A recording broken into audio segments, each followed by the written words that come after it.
Hello hi नमस्कार जय जगन्नाथ। मु आशा करुँची आपण मैंने भल थे। मु भी बहुत बढ़िया अच्छी। मोर आज पिलादिन कथा मन पड़ुची। मुझे छोट होती मो बो बड़का रोटी बा बासी रोटी रे खीरी तैयारी करी आमको खाइबाकू देउथिला।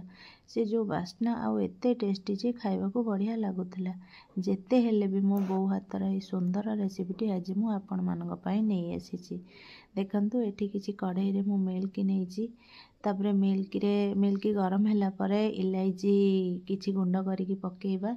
तापरे मो सेठी चीनी भी पकेइ देइची स्वाद अनुसार। देखंतु से फुटिलानी। तापरे मो एठी 4टा बड़का रोटी थिला ताकू छोट छोट करिकी छिड़ेकी नेइची। तापरे मिल्क फुटिला परे आमे ता देहरे पकेइ दबा। पकेइला परे किछि समय आमे गोळेइ नबा। गोळेइला परे से धीरे धीरे बहलिया हबो। आउ तापरे से बहुत सॉफ्ट आउ नरम हबो। ए रोटी खीरी या ना ये रेसिपीटी ना होचे रोटी खीरी। देखंतु ताको मु भल भाबरे गोळेइ नेली। तापरे से फुटिला परे किछि समय से फुटी बहलिया हेइकी देखंतु केते सुंदर देखा जाउची। आउ तापरे आमे कोन करिवा एठी हमर कंप्लीट हे गलानी रोटी खीरी। आमे किछि इलायची आउ किछि गुंड करिकी तापरे पकेइ दबा।